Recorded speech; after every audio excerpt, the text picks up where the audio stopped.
So times the acre, so we were pretty happy. Okay, we got some Zoom participants and we'll start up there with Jenna. Would you introduce yourself, please?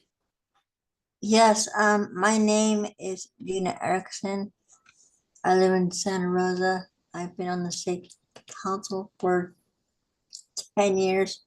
I really enjoy being here. Thank you. Thank you for coming. Drew? Drew's just a stand-in. He's a placeholder. Yes. Okay. And my eyes aren't good enough to see who's up there in the upper right. Hi. Margot, I believe. Sure. Good afternoon. Margot Ocanius, Senior Transportation Planner with Projects and Programming here at SCTA. Sorry, Margot, the font is about 6. Which means it's about 4 for me, so it's all Yeah. All right, and bottom row? No, but your bottom row is, but I'm Stepford, Transportation Planner with SCTA. Okay, thank you. Carol Taylor, I'm here as a member of the public today because I have only one more meeting as a member this year on Zoom. So I won't be voting and I don't count for a quorum. Okay, thank you very much, Gina. And as was said, your bottom row is different than everybody else's bottom row. This is Jerry. yeah, one man's ceiling's another man's floor, right? Yeah, exactly. And also, no vote that I have today, nor do I count for quorum because I'm not at a remote site. Okay. And then, hi everyone, Chris Barney, SCTA RCPA. Good to see you this afternoon. Good to see you. All right. So we do not have a quorum. That's correct, Mr. Chair. We do not have a quorum, so we can proceed as a committee of the whole. If that's okay with all the members. Sure. Okay. So the one thing we're going to skip is the administrative items for approval of the August 26th meeting minutes. And we'll go on to the measure items. So Dana, would you like to introduce the first speakers for, I think this is a trifecta for transit?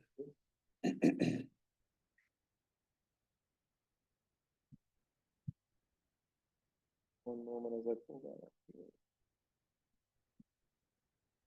Yeah, I'd like to introduce Brian Albee from Sonoma County Transit will be speaking first, followed by Rachel Eid with Santa Rosa CityBus, and then Jared Hall with Petaluma Transit. Give me one moment and I'll have that presentation.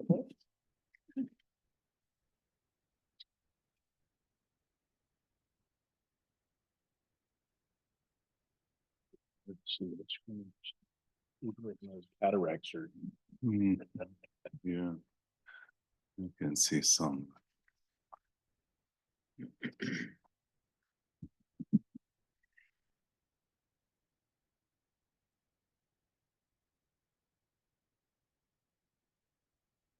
One moment.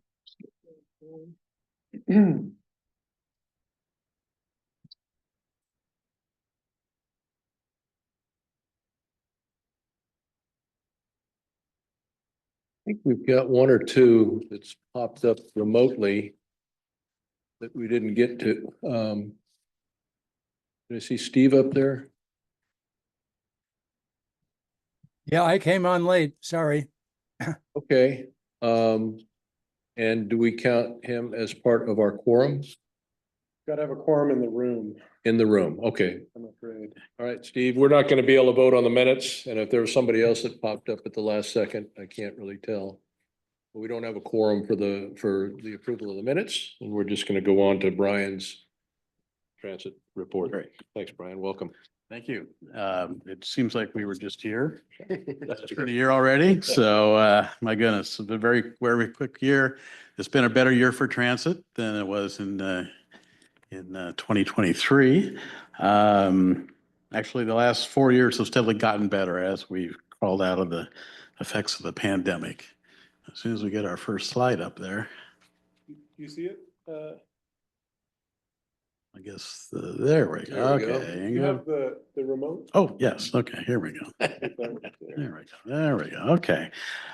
Well, a little bit about Sonoma County Transit. We operate 19 routes during the weekday, and you can see our route map. We cover the entire county. We link all the cities with really downtown Santa Rosa, and we don't link downtown Santa Rosa. We link in Petaluma at both transit malls in both cities. We operate 14 fixed routes on Saturday, a little less level of service, and 5 fixed routes operate on Sunday. On Sunday, we don't operate local service. We only operate the main intercity routes, the 20, the 30, 44, 48, and Route 60 from our north, south, east, west intercity service.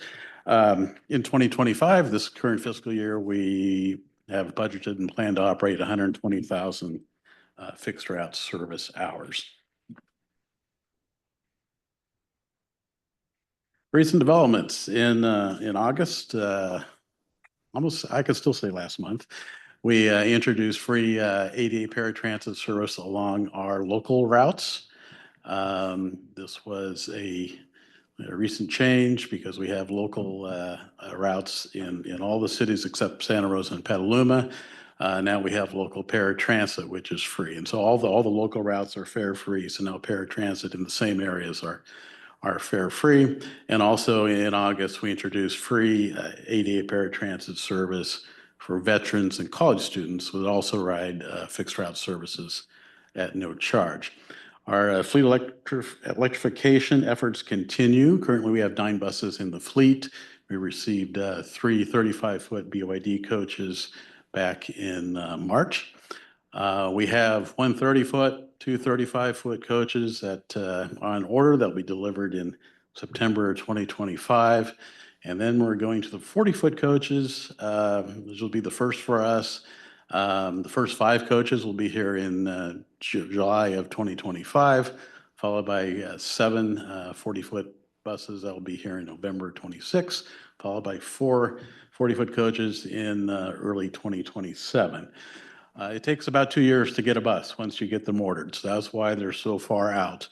By early 2027, 57% of the fleet will be electric. It really is pretty amazing how quickly this is evolving. In December of 23, we began construction of a 19-post electric bus charging facility. We believe that facility will be electrified and ready for use finally in June of 2025. We think construction of the project will be done by the end of the year, but we have to wait for PG&E to bring the service in. We have a switchboard that's been on order for almost 2 years now that will hopefully be here in February, and then PG&E can come out and hopefully by June of 2025 we'll energize that service, and then that will be just in time for the first 40-foot coaches to arrive. Right now, we are using 3 chargers that we've had for a few years, kind of in a temporary location on the new charging facility. That's we're using to charge the 9 current electric buses in the fleet. Our electric bus charging facility has a projected cost of about $6 million. And we have a natural gas powered generator also with the facility that will provide electric generation to the facility in times of emergency. Because we have natural gas powered buses, we had a pipeline very near where this location is, or this charging facility is built. So we're running a natural gas line over to it. The generator was about a $2 million cost. So this was a pretty expensive venture for us, but because we have natural gas on site, it seemed like the right thing to do.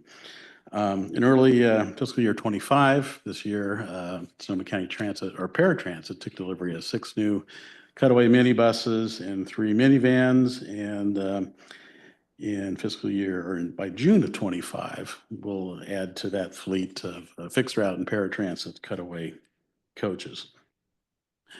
As I mentioned earlier, our ridership has steadily increased slowly since the pandemic began in March of 2000 already.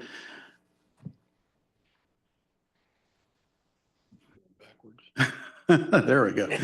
Our fiscal year ridership in 24 ended in June at 20.22% over fiscal year 23. Paratransit increased a little over 15%, which is good because every year our ridership numbers get larger, and so the percent increase goes down as a function of the larger numbers. But we do expect that fiscal year 25-26's ridership will be at our pre-pandemic levels, which was pretty amazing. After 5 years, we've got back to where we were in 2019.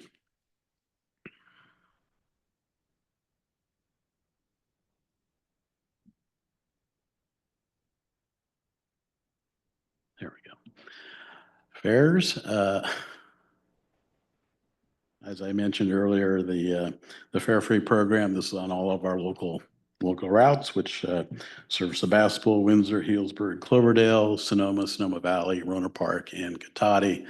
As I mentioned, we have now free local paratransit services in those same areas, and also countywide fare-free paratransit service for SSU students and SRJC students through that funding program, and also veterans can also use countywide paratransit fare-free. Our youth fare-free program, which was new a year ago, continues to be very successful amongst the 3 transit operators, and all of us have seen quite a bit of increase in the youth fare-free program. The counties funded this through the County Resilience Program through June of 2025. We're looking to keep it going beyond that date with new major or Go Sonoma funds that will continue it beyond that date.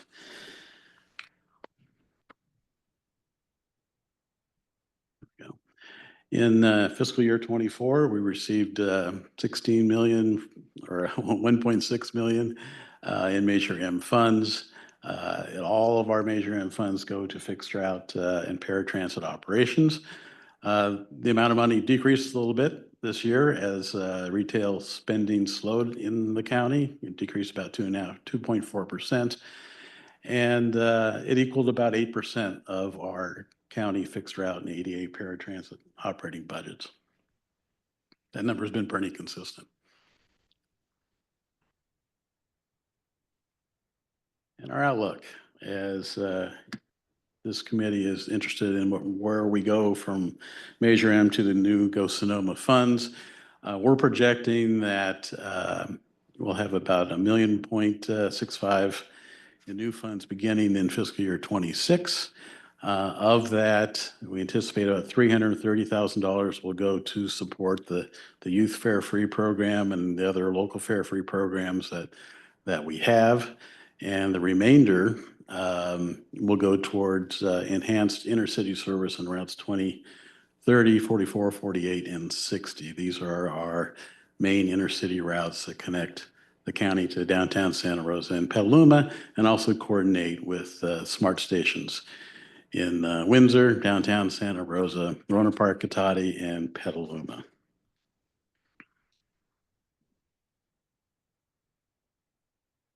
And then I just included this. I won't go through everything here, but usually in August of each year is when we do our most extensive service changes. And we did a fairly extensive one just in August of this year.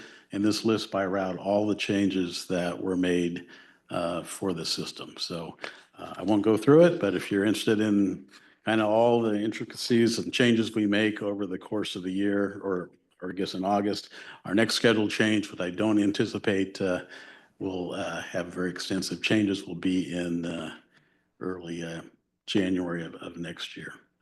So with that, that concludes my presentation. And I guess questions are now or after? Let's hold them till all 3 segments are done, and then we'll ask questions. Okay. Sorry. Very good. Thank you. Thank you. I got a bunch too.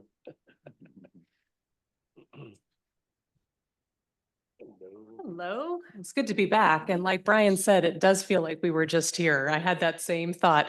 But Chair Bly and members of the committee, Rachel Lee, Deputy Director Transit for City of Santa Rosa, pleased to be here to give you an update on Santa Rosa CityBus. And I'm going to be really gentle with this thing.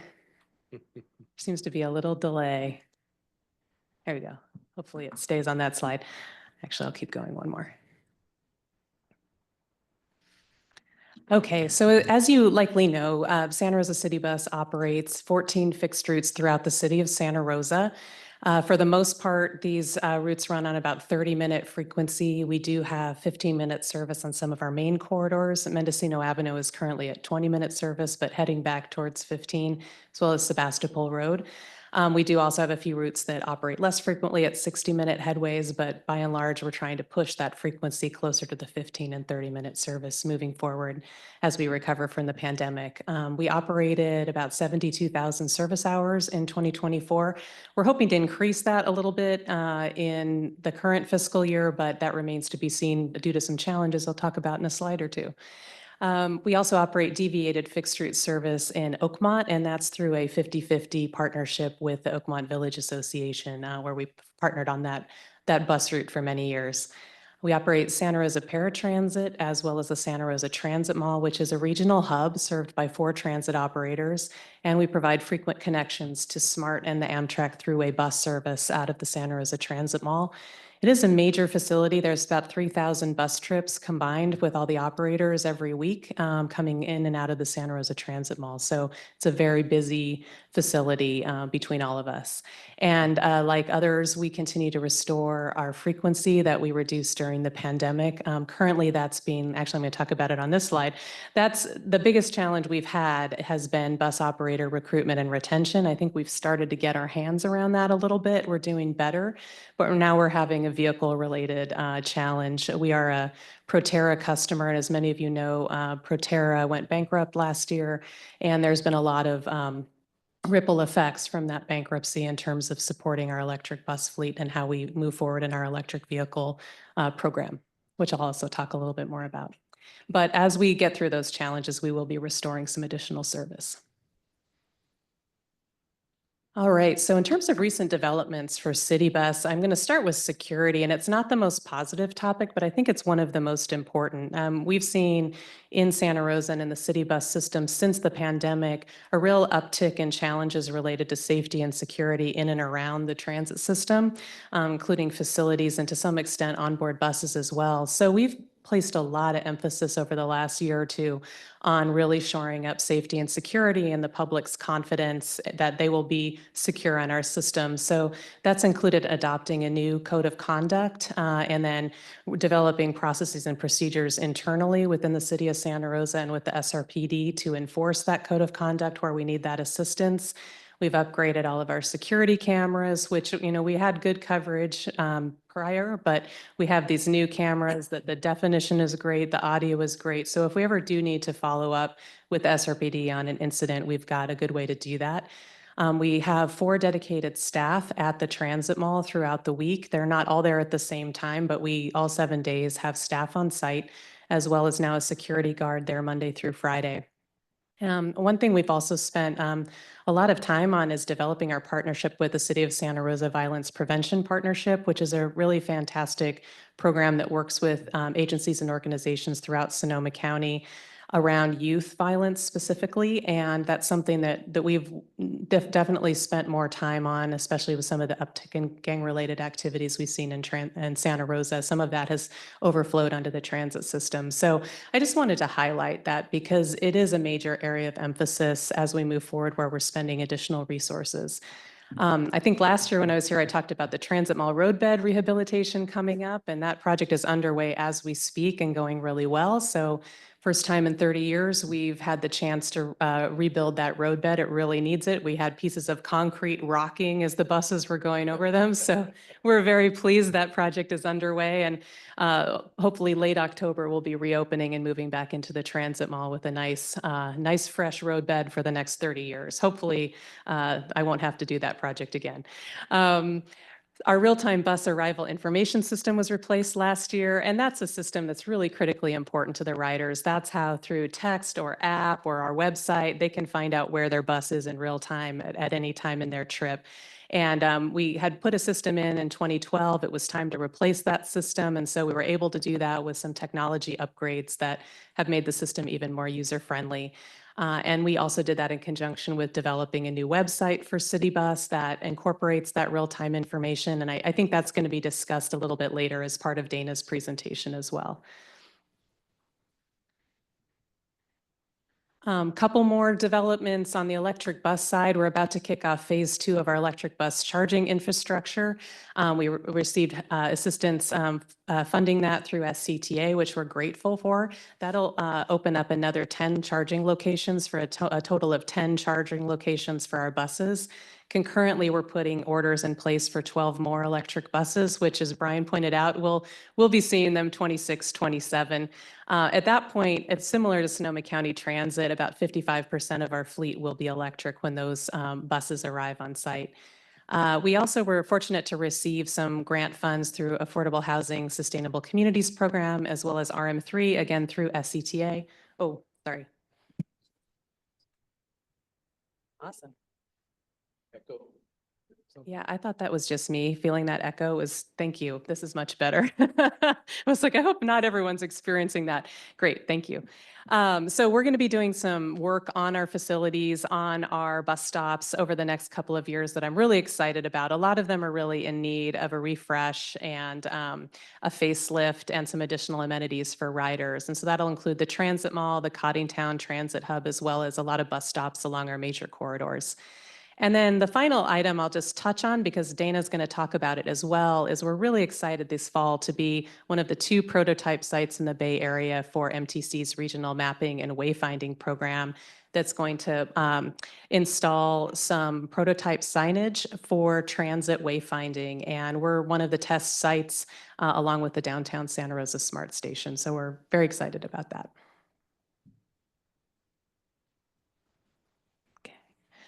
All right, in terms of ridership, we have a good story to tell there as well, which is great. We finished fiscal 24 having served over 1.4 million rides.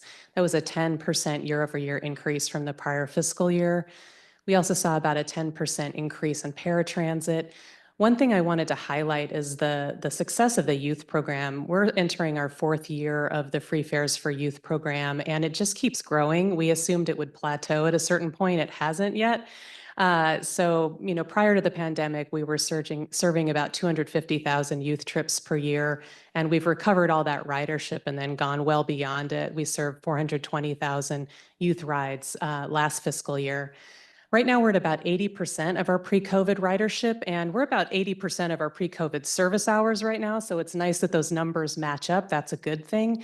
However, we want to get more of those hours back on the street, and every frequency we've reestablished, every move we've made since COVID to restore service, we've seen the ridership respond right away. So we also believe there's a lot of additional growth left to be had in terms of our ridership this year as well as into the next year. So far this year, it's been very strong. We've had over 20% year-over-year ridership increases in July and August.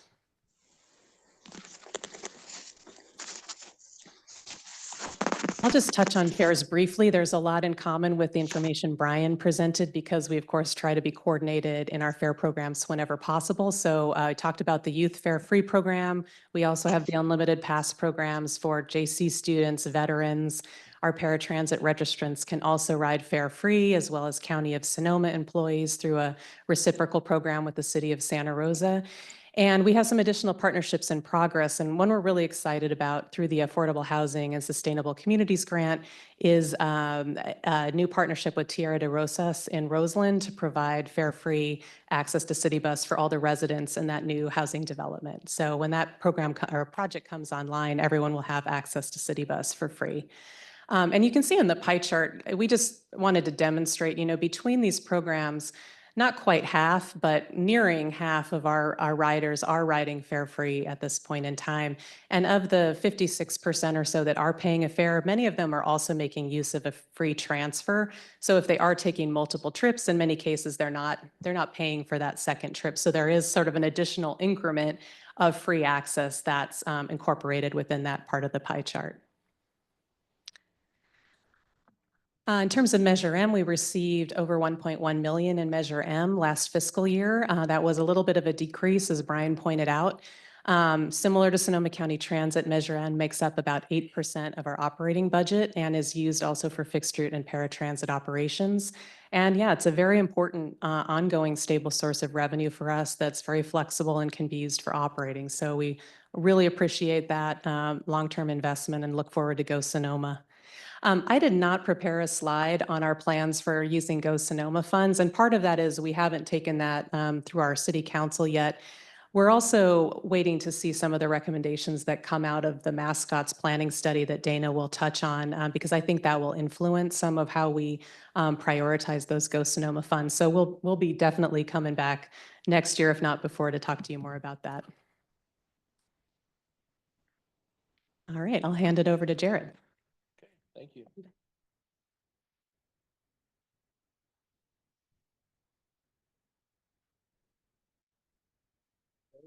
Thank you. See you again. Good to see you too. Good afternoon. Thanks for having me. It's always great to see everyone and be able to talk transit again. So thanks for having us out. All right, let's see. So in terms of the Petaluma Transit Service Network, we have 6 fixed bus routes, and then we have 5 school trippers. Those are trippers that are oriented specifically to school schedules. Way back in the 08 recession, Petaluma City Schools actually had to cut a number of budgetary things, of which school service was one of those. And Petaluma Transit actually stepped in at that time to provide new service, so there wasn't larger cuts impacting students and families. And that's something we've actually been running ever since then. Students are a really big piece of our ridership base. It's over 60% of our ridership is students K through 16. So especially on Petaluma Transit, that's really our bread and butter riders. So it's worth emphasizing that piece. Similar to the other agencies, we have to run mobility assistance paratransit service as required by the FTA. In our case, we do that a little bit beyond the required area, which is 3/4 of a mile beyond your regular network. And we cover the entire city boundaries and go a little bit outside actually for our paratransit service. And then our newest service actually started at 7 a.m. today. It's LumaGo. It's our new microtransit on-demand service. Hopefully everyone's heard about that. We've been really excited about that and working on that for the past 9 months or so. If you want to ride that, just go on the App Store and look for LumaGo, download that, and once you create your account, you can start riding, and that will be free, just like the other services that we're operating, which we'll talk about in a minute too. But so far, a lot of positive feedback on that. We're hoping that's successful, both to show how this pilot program, because it's a 1-year pilot, it's going to run, and then prove kind of the concept for the future. We expanded other places in Petaluma potentially. And then a big piece of what we use Measure M funding for too is staff. And in our case, we have city staff. There's 5 staff positions, and the majority of our staff is actually contracted out through a company named MV Transportation. Those provide our drivers, our dispatchers, our mechanics, even though we work hand in hand with them on the same site on a day-to-day basis. Each organization is a little bit different with if it's contracted versus, city, county staff, et cetera.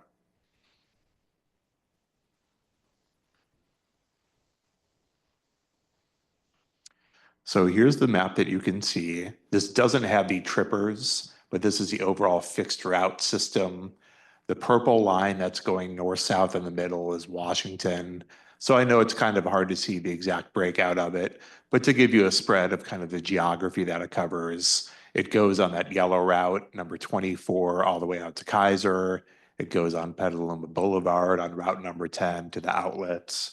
It serves all the major middle schools and high schools in Petaluma, Petaluma High, Junior High, Kenilworth, and Casa Grande. So in terms of recent developments, similar to the other agencies that we've heard from, we've had a few fare-free programs we were running in recent years. For the past 2+ years, we've had a free veteran and active duty military program that we've been running. For a little over a year, we've had a free K-12 youth program, and that was funded with Sonoma County Climate Resiliency Funds that we partnered with, applied together, and we've been able to run that program for a little over a year. But the big piece that we took this year is really going the next full step beyond those building blocks. And we made the entire system free on all services starting July 1st, 2024. Now, one of the things people always ask when you tell them it's free is, how is it paid for? So there's a bit of a discussion. Really, with public transit, a lot of people don't know the funding, and such a small piece of it really comes from the fare box. In our case, it's about 8%. And a lot of the transit agencies around the region, it's anywhere from about 10 to 20%, unless you're very fortunate, like a BART type agency that has that a lot higher. The downside is when you have a lot higher percent that comes in, then you may have something like a fiscal cliff. If you have a big ridership drop off, you also have a huge funding drop off if that ridership doesn't come back. But in our case, it was about 8% of our cost to operate our system every year was coming in through fare box revenue. And so to cover the difference and make the program free, it was a combination of funding that we got through that climate resiliency grant. And then the City of Petaluma Council actually stepped forward to cover the remainder through general fund, both to cover the extra revenue so transit isn't worse off, and then to cover some of the program costs to get it launched earlier this year. For electrification, we don't yet have our first electric buses, but they're ordered and on the way. We're getting 4 new flyer buses that arrive in March, so we're looking forward to that. And our facility is receiving electrification improvements. We're basically finished with design right now, and we're going to be starting those improvements around February. So hopefully all roads come together as the facility's improved, the chargers are installed, the new buses arrive in February, and we'll be up and running with those electric buses, similar to the other agencies that we've heard from. Increased staff hiring and retention. That's something we've done in recent years. Is one of the most difficult pieces for all the transit agencies has been ability to hire and retain drivers with a large fluctuation in wages. It's something that we've had to adjust to make our wages competitive, so we're not at a disadvantage with other agencies. And so we bumped that up over the past couple of years, and now we're seeing much better staffing and retention. We received a large TIRCIP grant, some of which goes to transit for Petaluma, TIRCIP being the Transit Intercity Rail Capital Program. In this case, there's a lot of improvements for the Corona Smart Station that'll be coming online later this year, that Smarts building. And Petaluma Transit received funding from that to do things like electrify our transit depot, do bus stop improvements, and then also purchase some electric buses. And then similarly to Rachel, what she was discussing with some bus stop improvements, we're hoping to do the same.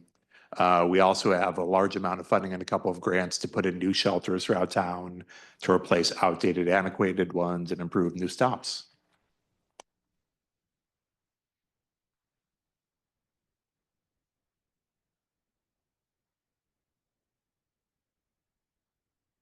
This thing is a bit finicky. So in terms of the ridership, the fixed route service, we're at about 80 to 85% of pre-COVID ridership right now, and we've seen big increases recently. The biggest piece of this was when we started the K through 12 free youth program that really gave us a big jolt in ridership. So FY24 was a 33% increase from the year prior overall on our fixed route system. Our paratransit system increased by 21%. Our system-wide fare-free program, it's a bit early to say since that just started in July. We're, of course, still getting a handle on the trends and the numbers. Thus far, we've seen about a 40% increase on fixed route and paratransit. We'll continue to monitor that. It's worth noting, I think a lot of the big increase for us already occurred when we went free on youth. As I mentioned at the beginning, so much of our ridership is youth. That was really the biggest piece of the ridership base. But thus far, we've seen 40% overall, and we anticipate that this fiscal year, FY25, will actually be our first year exceeding pre-COVID ridership numbers. So in terms of the Measure M financials, we also saw a little bit of a 1% decrease. We're getting a little over $405,000 approximately for FY24. 1% decrease, so that was 408 in the year prior. And when we get to the next segment, I'll talk a bit more about the future and how we're using our transit expansion funds for a grant project. Good time to start asking questions on all 3 presentations, I think. Rick? Thanks. I have both a comment and a question regarding the first presentation on Sonoma County Transit. The comment is 3 cheers for changing the route of bus number 10 through Sonoma State campus and serving the Green Music Center. This has been a bugaboo of mine for 30 years as a faculty member at Sonoma State, going back to when we were first dreaming of building the Green Music Center. How are people going to be able to get there by some sort of green transportation?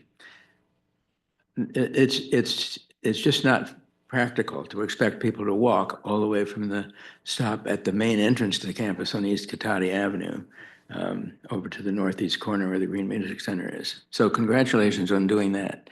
Now, if we can only persuade the university to end its very, very ungreen policy of including parking with tickets. That's just not a good way to encourage people not to drive. And it's very unfair too, because a lot of people buy tickets but don't bring a car. The question I have is regarding what you call local fares.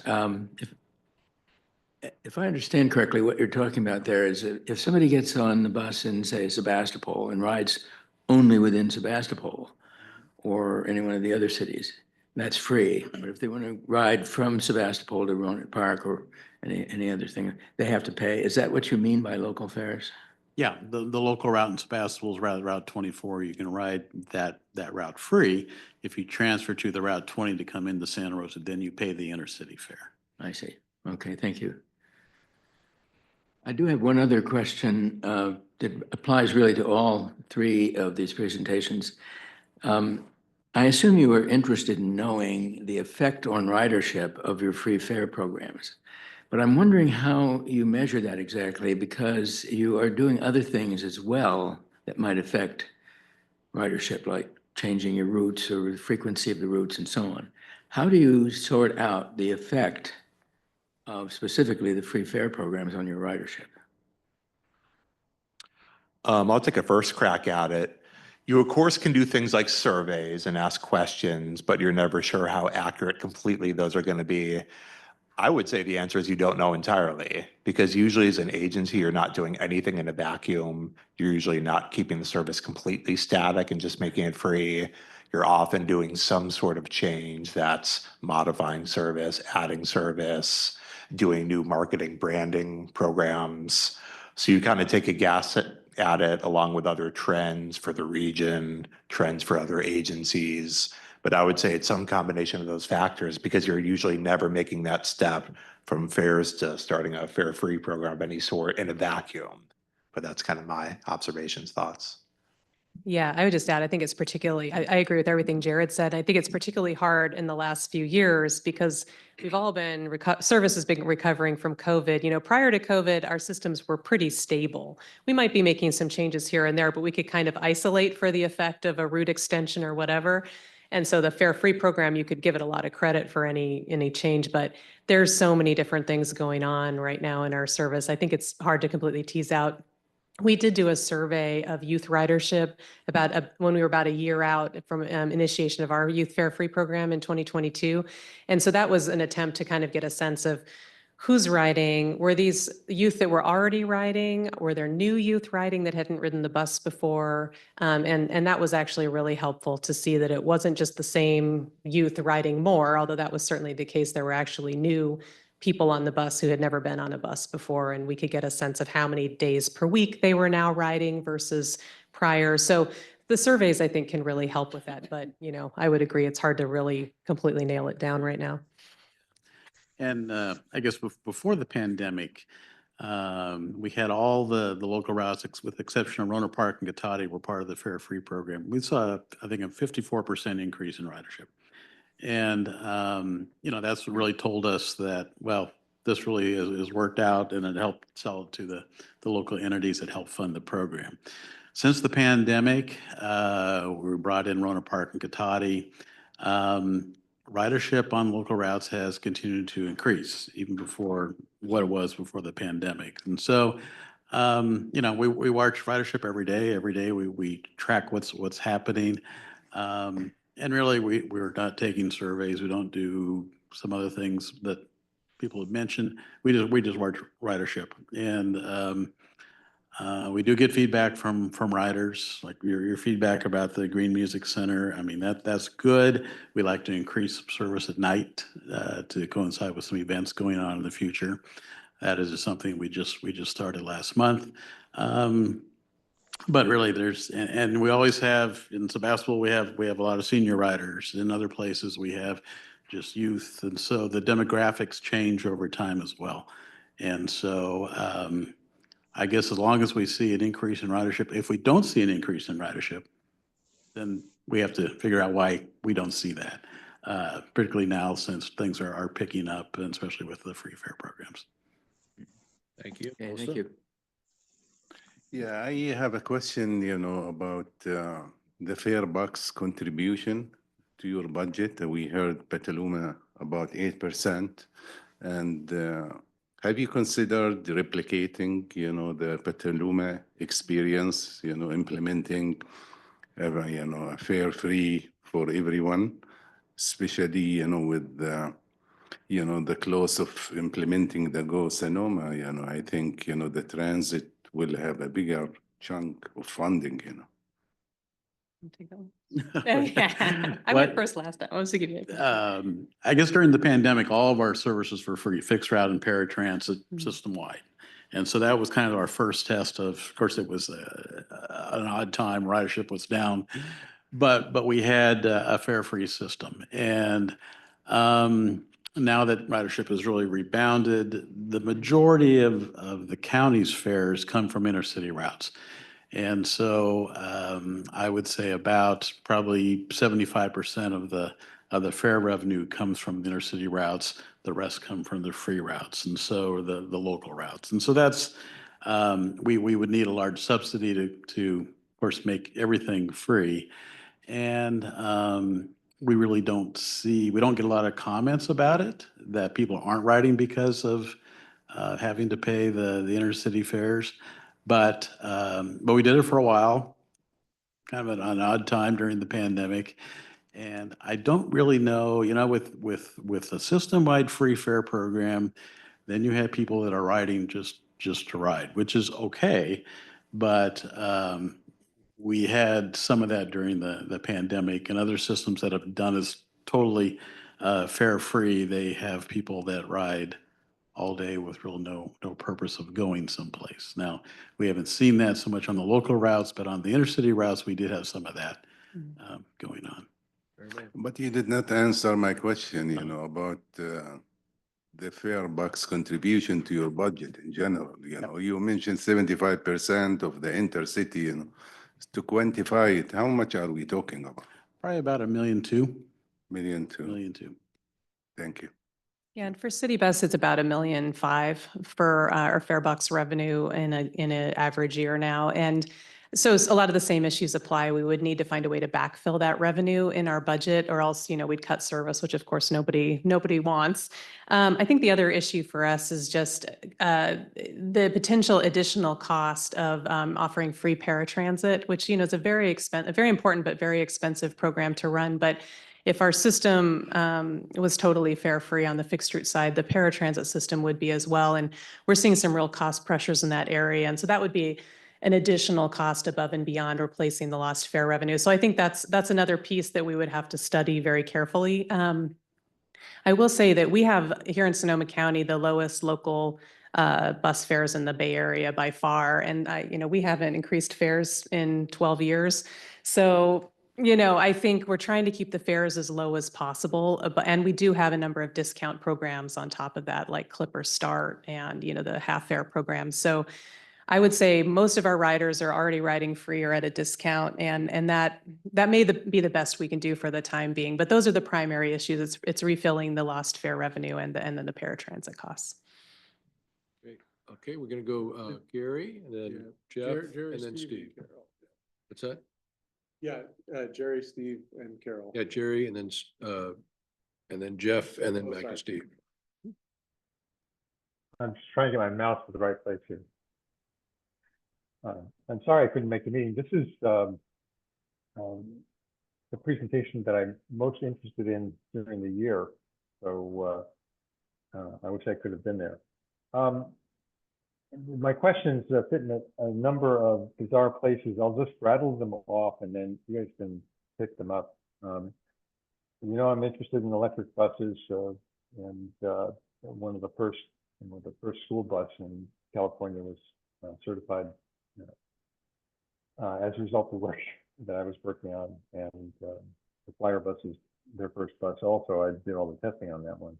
Jerry, So can I'm you interested speak in the up a little electric bit? We can't hear you.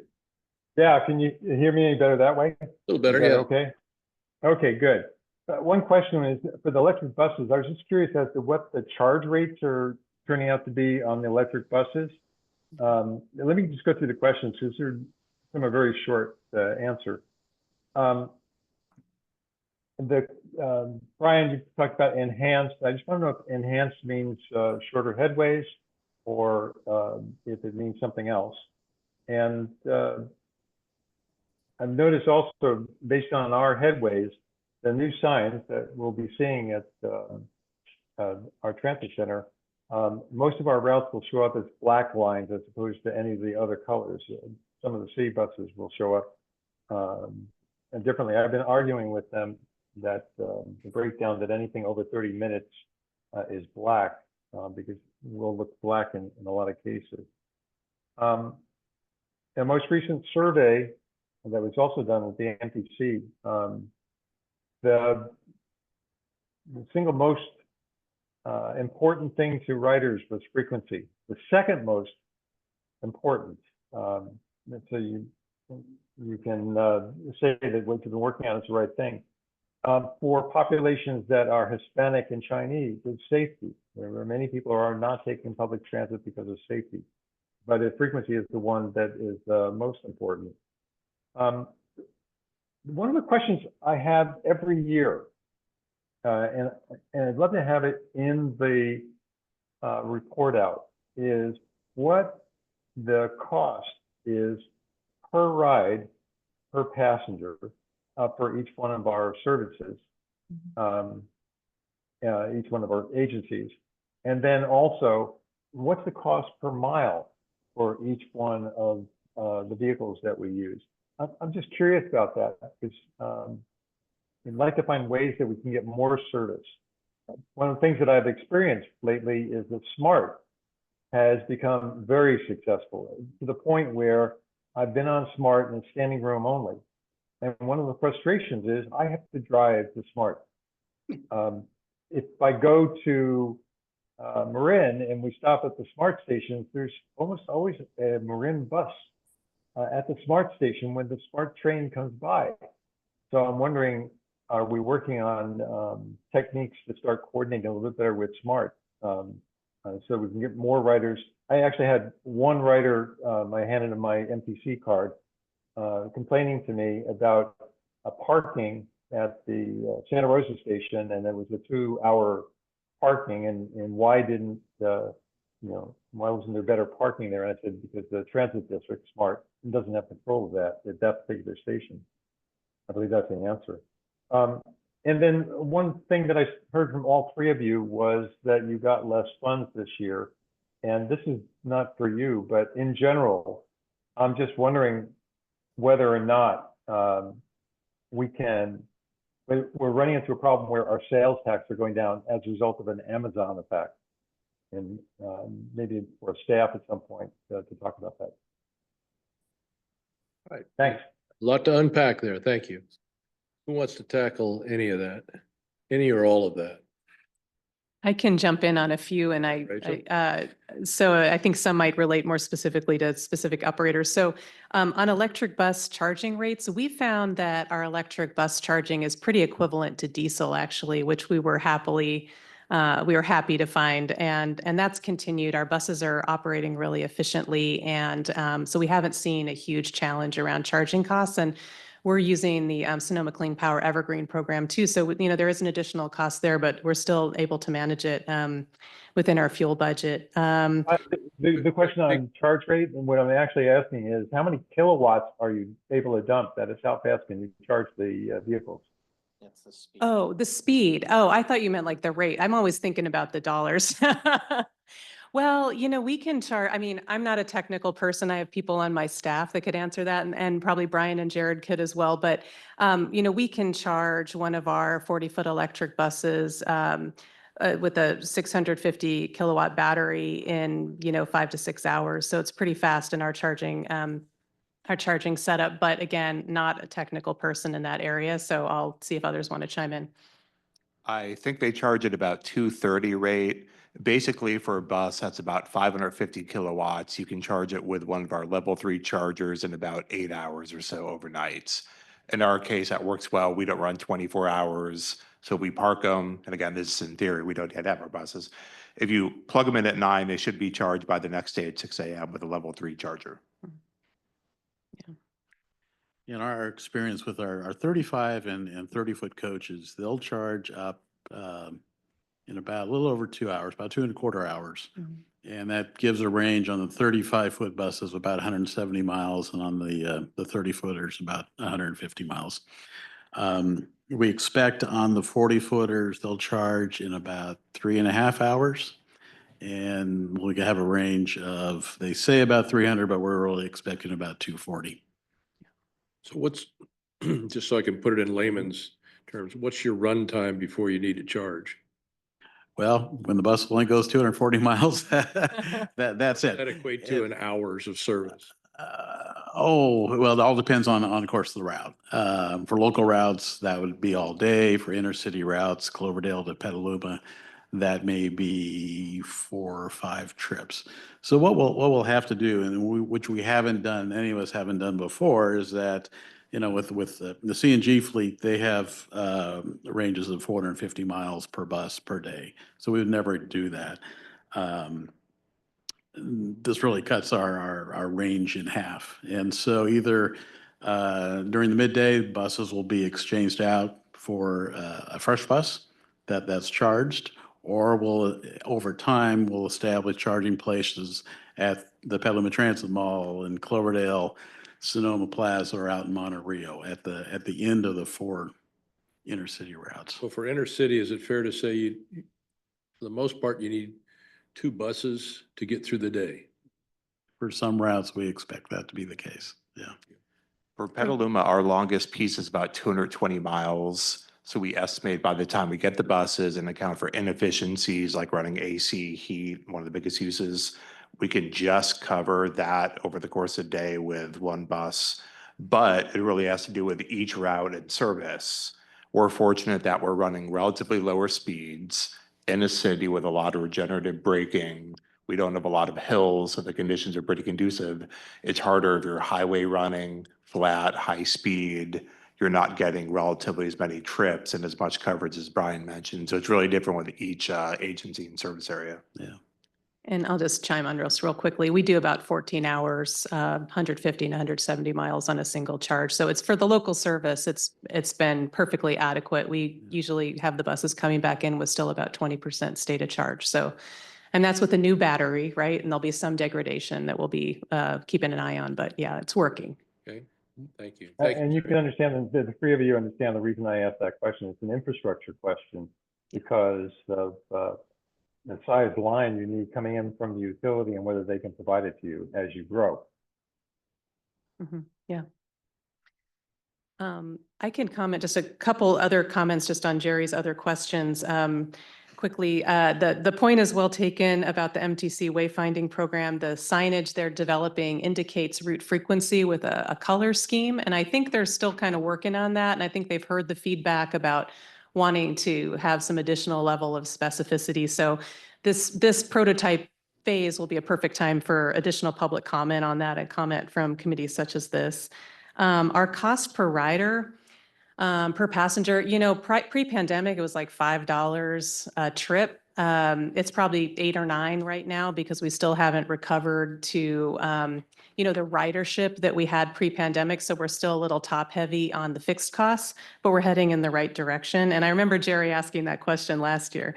And then I'll just, one other thing I wanted to comment on, and others may have other comments on Jerry's questions and comments, but The smart feeder service question is definitely something that we're actively engaging with, and Dana's going to talk about that a little bit more in her presentation. I think in Marin, one really great thing about their setup is the train station and the bus terminal. They're co-located in San Rafael. We obviously in Santa Rosa and other parts of the county have some challenges with not having had passenger rail for 50 years and how facilities developed. So those are things that we're actively trying to address through some of the current planning efforts.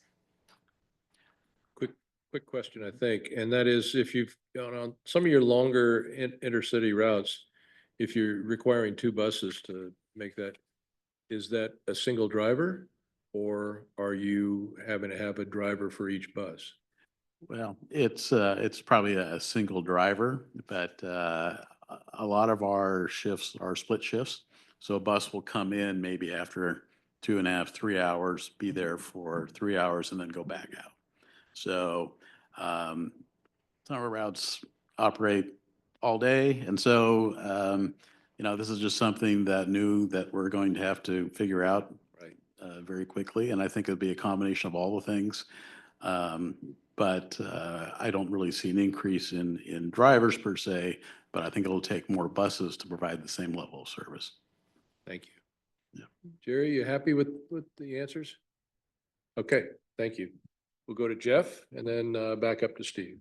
Oh, yeah, I just was curious. Ridership increased, revenue was down 1.4 million or 1.4%. Yeah.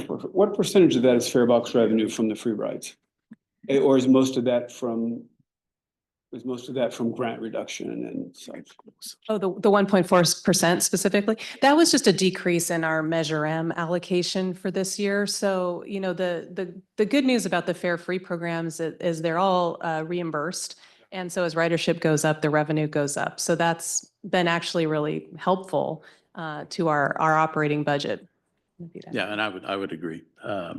During the pandemic, when everyone was home and buying things on Amazon, we saw an increase in sales tax revenue. Now that things have kind of changed, we're seeing that really the sales tax revenue plateaued probably about 2 years ago and now has come back down a bit. So they're reimbursed from what fund pot are they reimbursed from?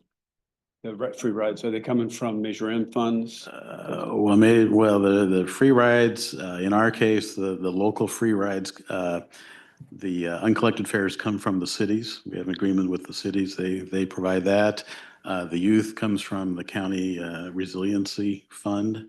And then we have agreements with SRJC and SSU. So as Rachel said, most of the free fare programs were reimbursed for a full fare. Excellent. Yeah. And one of the things worth noting when Go Sonoma kicks in, of course, the percent of funding that goes to transit increases. One of those buckets is more funding for discounted and fare-free pass programs. So that'll kick in, I believe, a little over a year in 2025, and that'll provide more funding in those areas as well. It's interesting because regardless then, fair rider increase is funding increase fee. Yeah. Okay, we'll go to Steve and then to Tom. Steve Burbaugh. There we go. I have 2 questions. The first one is, how many riders use more than one system, either smart plus the bus or one bus transferring to another bus? And then my other question is there a chance of getting more buses meeting the train, particularly in Santa Rosa? And is there any interest from the county in connecting with the train? You're looking at me, okay. So, how many riders use multiple systems? You know what? I don't have a number off the top of my head. It's not as large as it should be. I'll say that. And I think that's one reason why we're all working so hard on the transit integration work that we are doing. It's growing certainly, but slowly. So I'd have to get back to you on that number, Steve. But Brian or Jared might have an idea. In terms of buses meeting the train in Santa Rosa, yeah, I actually was just in a meeting about this morning. So, we have quite a bit of service on 3rd Street going right by the train station. There's a bus at least every 15 minutes all day, and there's, 6 buses an hour going by there. But I think the challenging part is really branding that and making it understandable to riders. And there is a potential rerouting option that we're looking at that would bring the 22B for people who know these routes down 3rd Street to Dutton instead of turning on Railroad. So those of you who know what I'm talking about, it would basically consolidate the smart serving service a little bit more. And enable us to just add that added clarity to riders about that connection. So, we really need to work better to reveal that frequency, because it's really pretty easy to connect to a bus, at least from downtown, or a train, at least from downtown. Now, I think the challenge is if you're going to other parts of Santa Rosa, then it definitely gets more challenging to get those departure times aligned with the train. So it's a real challenge, because we're also responding to bell times and other time points throughout the community that are important for us to serve. But through this planning effort that, again, Dana will talk about a little bit more, I think we're looking at how to make the regional service a little bit more rational, which will make it easier for the local service to serve it well for those first and last mile trips. So we're on the path on this one, but I think, it's going to be complicated, and it's going to take some work to really make those connections as strong as we can. I'll turn it over to these guys for any other comments. Real quickly, Yeah. Ross, do we know what we need for time for Dana, Shauna, and Brenton? I just am trying to be aware of our time limit. We always have a lot of questions, and so. That's a very valid question. I would maybe give it another 5, and then I would move on if possible. Okay, so shorter's better than longer, guys. Yeah, Carol, I'll get to you in just a second. Let's go to Tom next. 2 quick questions. Is this a good time to be shopping for electric buses in this country? You mentioned Proterra went belly up. So when you have a request for proposal, or however you approach that, are there eager bidders? Yeah. Just my opinion, the last 5 years have been very tough for the bus industry, as many companies have gone to electric or going to electric, and really now there's just 2 companies that New Flyer and Gillig, who are 2 of the biggest companies where you can buy electric buses from with federal funds. There's other companies you can't buy federally funded coaches, and that's BYD down in Southern California. That's where we've got all of our 30 and 35-foot coaches from. Because it's a Chinese company? Yes. Right, okay. They're changing that. They're going to be an American company, but it hasn't happened yet. And so we can't spend federal funds on those buses. But like I said, you buy a bus, you order a bus now, you'll get it in 2 years. And usually when we finally get money to order a bus, we need a bus. Right. And so it's very challenging. And I think during the pandemic, we all lost years in terms of just, getting, especially during the pandemic, we also converted over to electric, or we all started working towards electric. So that we lost our, if you're just buying diesel or CNG buses, all the infrastructure was in place. Now we're having to build all the infrastructure, which is very costly in all of our cases, and buy a bus that can cost double what a CNG bus did 5 years ago. Okay. All right. And one quick question. The transit mall downtown, Yeah. how many buses, when it's revamped, can it handle at once? Well, it'll have the same capacity as it had prior, and I think I had the statistic, it's like 2,900 bus trips a week. We can get, like 10 buses in there at one time. It's tight, but it functions fine now, because some of the service is a little bit reduced since the pandemic. I think prior to the pandemic, we were full. And so we were concerned that if Sonoma County, Golden Gate, or CityBus started to add a lot more service, we were going to potentially have some operational challenges. So we could be back in that situation someday. I hope so. I guess that would be a good problem, right? Yeah. Okay, for our last question, Carol, take us out with a bang. I don't know about a bang, maybe a whimper. With all the balls you are juggling up in the air, is anybody thinking about holiday service? No? Yeah, I know Got you've a got deer in the so much headlight you're look already from all working on. three, Carol. I don't Huh? know if we have any expanded additional service. One thing that's coming is Petaluma is talking about doing an ice rink in town. It's called Aluma Ice in the second half of December. One of the things we're doing is that's located at the fairgrounds where a couple of our routes run. Route 11 goes by and the Luma Go service. And we've been doing tie-ins with that, marketing, promotion, branding. So I think there's kind of an enhanced effort there, but no additional trips, expansion of service in that regard related to it. Okay, thank you. Oh, thank you. And thanks to all our panelists. Appreciate you guys. Thank you very much. Okay. Dana. Is it you or is it Jared? Yep, it's, Oh, sorry. I'll bring the presentation right back. All right, so back to me again. Okay. This next item is to talk about a grant that we received from SCTA and kind of explain what the scope of work of that is and then some of the future improvements that we have planned overall. Thank you. So in terms of some of the future improvements, as you may know, City of Petaluma is very ambitious with a lot of the climate action goals it has. We're currently updating our general plan. We're doing our climate blueprint simultaneously. And so the city's really trying to be ambitious and trying to be climate neutral by 2030, as people may know. Of course, that's a really ambitious goal and transit plays a big piece of that. So there's several pieces we've kind of mapped out of what that looks like from a transit point of view of working towards that goal. One of them is the microtransit service, Luma Go, that just started. We're hoping to increase frequency on a number of our routes, especially ones on major corridors. And this is something that the grant is funding. And that includes 15-minute frequency on East Washington and McDowell Boulevard. 15-minute headways, that's really kind of the tipping point when you start getting new riders out. You don't really need to schedule as much. It makes it a lot more convenient. And it would be the first time we've really had routes with that frequency in Petaluma. So that'll be a big piece for us.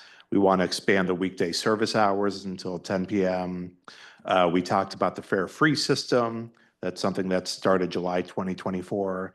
One of the items that we're talking about also doing is a kind of discount subsidy program, working with companies like Uber, Lyft, taxi services. So if it doesn't make sense for us to run really late at night, cost-wise, we wouldn't have enough riders. You could maybe do a subsidy program of those trips. So people do have other transportation options, even if it doesn't make sense for the transit service to be running at that time. Our goal is to have a zero-emission bus fleet by 2030. So we don't yet have electric buses as the other agencies do, but we're really ramping that up quickly, starting with the first 4 buses that we're getting and continuing that beyond. Really every 18 months or so, we have a cycle of purchases. And from here on out, we're intending to buy all electric vehicles, basically. We talked about our transit yard electrification infrastructure. That'll be completed in February. And then bus stop improvements. We're doing new ones throughout the city. We hired a new dedicated bus stop utility worker. And so I know other agencies have had dedicated people like CityBus for a while. Petaluma's never had that. So we now have a dedicated person doing that work. And then additional weekend service. The funding bullet, I did not understand. What is it? So that's actually the grant that kind of ties into the next item. I think it skipped a slide. Sorry. So basically, that leads into what this item is on the agenda. It's a grant that we received from SCTA, and it's called a MTIS grant, Move Traffic and Improve Safety. And basically, we have a little over $2 million plus local match funds, and it runs for about 2.5 years. And the items that we're doing to improve that service is what you see here on this matrix. And so it's a combination of a few different things. It's the LumaGo service that just started and potentially a second zone. We're calling the first one a pilot, running for about a year to see how it goes, if people like it or not, if they want to make changes. prove if the concept works, and if so, maybe expand it, because it's not the kind of thing that covers a whole city. This service covers mostly West Petaluma, Midtown, and a bit of East Petaluma, but maybe a second one could be running that covers the new smart station at Corona. This has those 15-minute frequencies that we talked about on Washington and North McDowell. Right now, we have 20 minutes, so it bumps those up to 15. And then the only service we haven't been running at full schedule compared to pre-COVID are our school tripper routes. So we brought those back in the fall semester this year. So now we're basically at pre-COVID service levels and actually moving beyond them. So those numbers that you saw on the previous page, that kind of lays out the dollars associated with this grant that helps to fund the items on that matrix. Thank you. And that is the presentation on this item. Should we hold questions until after Dana's? Is it going to be, or is this the time to ask questions of Jared? Okay. Do we have any questions for Jared on this? Okay. Thank you very much. Thank you. All right. Take care.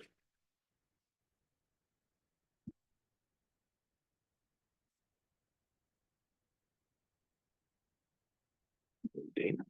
Hello.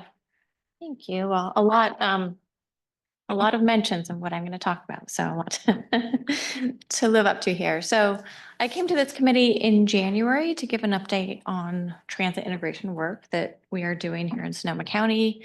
And I think I provided a little introduction to the Marin-Sonoma Highway 101 corridor study. So I'll be talking a little bit more about that today. Okay. Oops, too fast. So there are a number of things, successes that we have had so far in the transit integration work, and a number of things that are underway.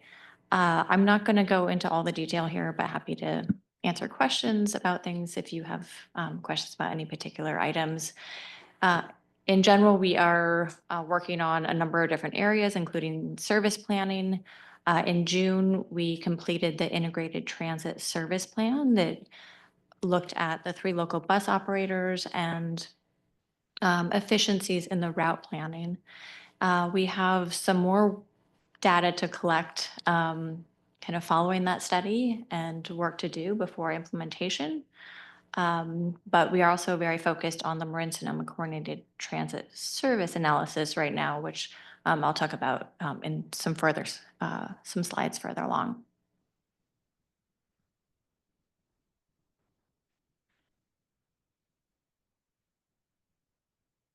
All right, so Rachel mentioned the new Santa Rosa CityBus website. Last spring, through a contract we have through SETA, we developed Trillium developed a new website for Santa Rosa CityBus. It is now on the same platform that Sonoma County Transit and Petaluma Transit websites have been on for quite some time. And the idea is to, for the second phase of this work, implement the design that was done for Santa Rosa's website on both Sonoma County Transit and Petaluma Transit's website, so that they have the same look and feel.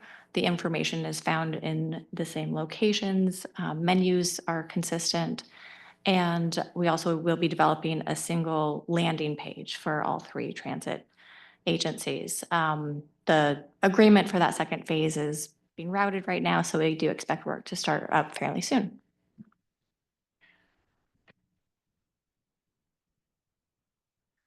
So in terms of the Marin-Sonoma Coordinated Transit Service Plan, also called Mascots, this effort kind of started to be discussed late last year and is in full swing right now. The impetus for the study is a recognition that travel patterns have changed along the 101 corridor, and service levels have changed as well. There has not been a kind of comprehensive regional service study since SMART began. And we're really just seeing more of a need for that kind of analysis. So Mascots is a comprehensive structural analysis of transit along the Highway 101 corridor. I gotta say, that's a reach, mascots for an acronym. Sorry, but Yes, some are embracing it, and we're going with it. So essentially, the purpose of the study is to improve service efficiency and effectiveness along the Highway 101 corridor and better serve existing and future customers. We're really trying to figure out what the regional markets are and how transit could be successful, how well the current service is meeting those needs, how well is it meeting equity priority communities served, what should future service look like, and what's the right mix up and relationship between regional rail and regional bus, as well as ferry along the 101 corridor. So again, this is the focus is on regional service. It's not intended to duplicate previous planning work that we've done, such as locally in Sonoma County, such as the Integrated Transit Service Planning Study, and the kind of ongoing work that we are doing as well. It's intended to be operator neutral, so we're not trying to look at, this agency needs to reduce this and increase this, but we are really looking at what would best serve the existing riders and future potential riders as well. It's to be grounded in a new normal travel behavior patterns and work patterns, and not looking back at what was going on pre-pandemic. And then the final operations plan will consider costs, facilities, and funding, and is intended to directly inform future service planning and activities, planning activities at each agency along the corridor. So this summer, we were really focused on existing conditions, understanding needs and opportunities, and currently we are in the process of, or the team's in process of developing solutions to address opportunities, looking at some initial alternatives. Those will be refined and this winter be documented, be able to document the impacts of those different alternatives.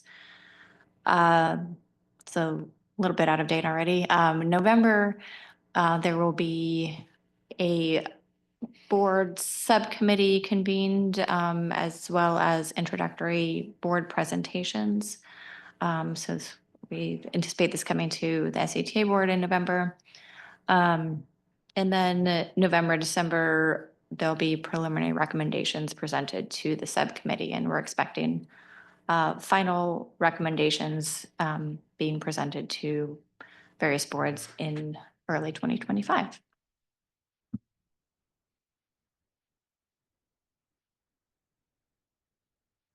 All right. So another big regional project that Rachel mentioned, that's being led by MTC, is the Regional Mapping and Wayfinding Program. This is a long-term project that has already gone through a lot of research and prototypes. There's been a business case. And we are now in the phase where MTC is getting ready to install the prototypes in Santa Rosa at the Transit Mall and Downtown Smart Station, as well as at the El Cerrito BART station and Powell Street BART and Muni in San Francisco. So really looking forward to seeing those prototypes installed. It'd be a really good opportunity to collect feedback on them and get ready for the pilot phases, which will come after the prototype phases.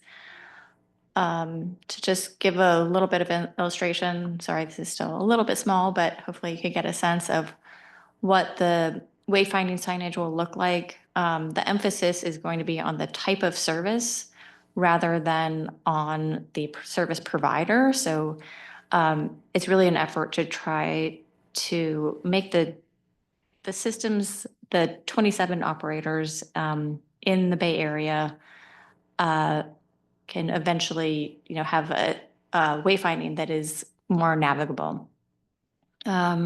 So the top piece says whether it's bus, rail, ferry, light rail, the different types of service, and then focusing on the location of the stop, and then the route, and then finally the agency that's running the service or agencies. This can also apply to multi-agency signage. And there's some mock-ups of how this will look at the Santa Rosa Transit Mall and where some of the signage will be placed. The idea is also to have some wayfinding between the transit mall and the smart station, which is a tricky area for to navigate for people who are not familiar with the area. So really looking forward to that. And with that, happy to answer any questions. And our transit operators may be able to help me out as well. Okay. Jerry. All right. I had scribbled down one question earlier that I knew I wanted to ask about this. On the paratransit, and we're talking about one seat. I wanted to know how extensive that is. How far does one seat go? Can somebody leave from Sonoma County and go to Kaiser, for instance, and Marin? By the way, I'll run through these so it make it easier and faster. For mascots, are you coordinating with the regional network management organization at NC? You know, I'm on the citizens advisory group for that. And in fact, we had a get together last week at the San Francisco Transit Mall, which they advertised around the Bay Area for people to see the new sign ideas so far and have us discuss it and get input from the community. And one of the things that I had a question about on that, besides the fact that the maps didn't quite work for me, was route numbers. As we start to do all of this integration and we're not showing which agency it is, are we checking to make sure that the route numbers don't collide? Great question. So in terms of the paratransit one seat ride, Rachel, Ryan may need to jump in and correct me, but I believe that any trip that originates within the county service area going into Santa Rosa, Sonoma County Transit will take that passenger to their destination anywhere within Santa Rosa, whereas before it was just within 3/4 of a mile of Sonoma County Transit service.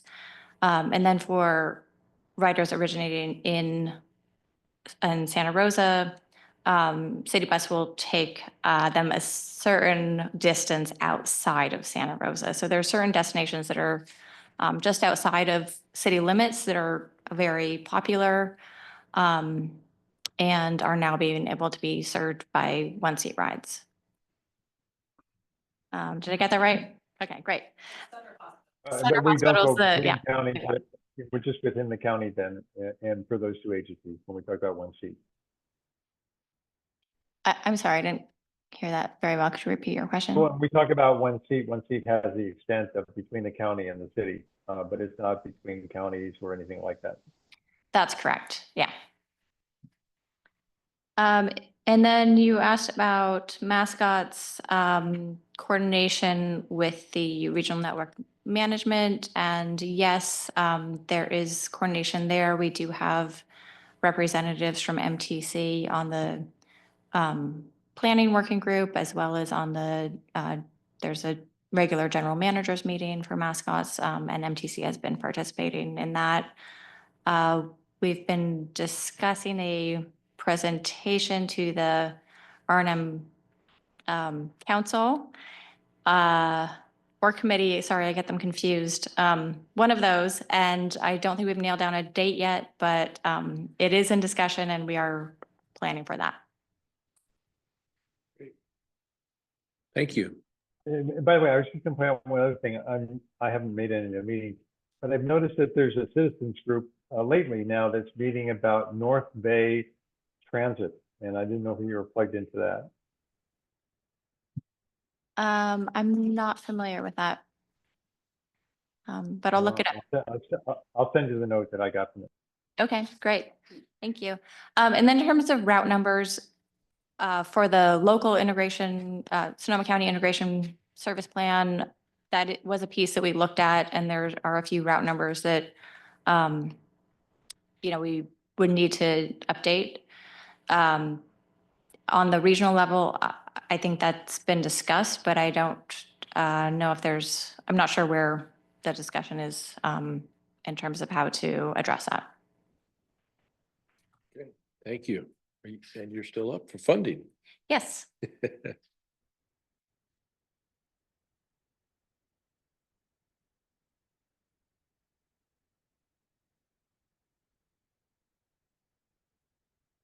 All right, so this item is regarding the coordinated claim for transit funding. Through the mascots effort, we have been discussing how Sonoma County and SCTA does the coordinated claim, and particularly regarding the 25% of the Transportation Development Act funds that go to Golden Gate Transit.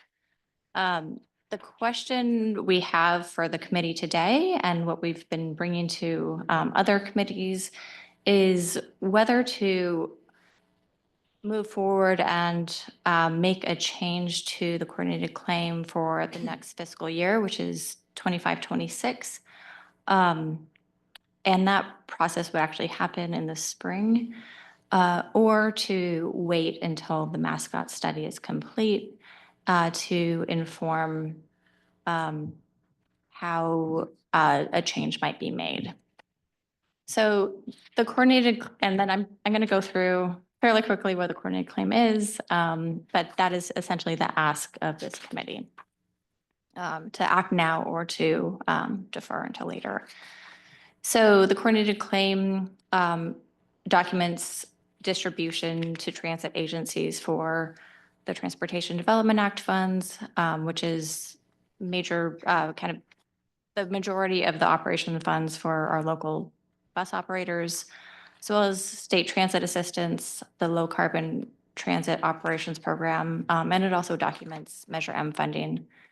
It documents interjurisdictional funding agreements between transit agencies for various items.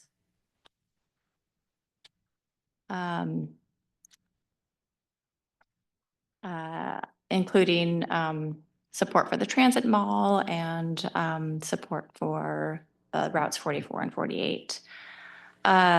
So the 25% of funding directed toward Golden Gate Transit is something that's been in place since a 1996 resolution was adopted by MTC. And we have we've seen a decline in service from Golden Gate Transit over the years, and especially since the pandemic. So that's really why we're looking at this right now. Your ask of us is to make this committee make a recommendation to the board, correct? Yes, exactly. Our problem is we don't have a quorum. Oh, that's correct. So this is You're right. information only. All right, this is information. So which is probably good because this is very dense information. There is no way we're going to get through this in 2 or 3 minutes. Just how the board dealt with it as well when you presented. So my question is this going to put you in a bind not bringing a recommendation to the board? No, I don't think so. I think we will just document that we discussed it at the committee. It was just to move forward and not to move forward, right? Exactly. And can this come back to us again later when we do have a quorum? I think that this will be a longer discussion, and our board may direct us whether to move forward or not. But the details of it, there will be, I think will be probably a longer discussion, so. Okay. Mr. Chair. Yes, Can I sir. ask a definition question? It could go to Dana or any of the transit operators. Please describe what revenue or cost per revenue hour means by definition. Seems a little confusing to someone here in the private sector. Somebody want to jump up? Thanks. Thanks for asking that. It's a really good question. So it simply means you take your total operating budget and you divide it by the number of actual hours of service you provide to the public. So a revenue hour is an hour operated in revenue service, meaning you're serving the public taking fares. So it's simply a way to get at a cost per service based on a unit of service. But a bus driving around with nobody on it still is a revenue hour. Well, you know what? That's a good point. It depends on if you're using an NTD definition or another definition. Yeah, I mean, it still costs money. Someone's driving it and yeah. So, but mostly we're driving in service. So it's kind of just a marginal issue. So just in general, a cost per service hour, just as how much does it cost us to run a bus for an hour? And what do you use that number for? It's a measure of efficiency. It basically shows us, how much service are we able to put out on the street for the amount of operating money we have. So it's an efficiency measure. So we're always kind of keeping an eye at it from the standpoint of, is this a reasonable amount of money to be spending for the service delivered? And then how is it increasing over time? And are we keeping that efficiency over time? So it's the operational cost. It's not the capital costs. Right, correct. It goes back to Tom's really good question. Is this a good time to be buying the electrical buses? Total amount They don't- spent, they don't- fixed and variable costs. Usually it's the total amount in your So as you go to budget. electric, those costs are going to be put into that same ratio. The cost of operating the electric bus is sure. Just the operational. Yeah, just the operations. Okay, thank Yeah, you. yeah. So it's cost per hour per bus, right? Sure. Or just in general, yeah, for every unit of hour of service by a vehicle, yeah, how much does it cost? Did I make Okay, that? let's, Divided by number of the hours operated. Yeah, that's. Yeah, I must admit, I was stunned by these numbers, and I hope that the public doesn't find out how much more it costs to run smart than buses, or they'll never get their sales tax That's a extended. very good observation. I mean, why can't we just have Jared run the whole thing? Right? I mean, look at these numbers. The four bus services, including the counties and the cities, 132 to 158 per hour. Golden Gate Transit is 412. Smart's 1,200. Go farther in an hour. You go farther in an hour. I had a follow-up question on that too, because I noticed that there was some. I want to make sure Rick got you were just making a point. Yes, how. There's no question, Stunning it solution was. to that, is there? Okay, Tom. So there's a phrase in here that says performance metrics of riders typically benefit urban operators. And yet we see in our data that Santa Rosa City and the county both have the same per revenue hour number. So I'm confused by that general statement and how it applies to especially this coordinated claim discussion, because it appears that, yes, regional operators are under more pressure because they are serving a broader territory. But Sonoma County Transit seems to be doing a pretty good job by this metric. So I'm curious how that general to specific makes sense. Yeah, so the performance metrics that we've been looking at and that are typical to be used for these type of funding splits include number of passengers, number of riders, and as well as number of revenue hours. If you are serving one city, your trips tend to be shorter and there's higher densities of people within the cities using the service. So there are higher numbers of passengers, right? Whereas the longer trips are fewer passengers going further distances.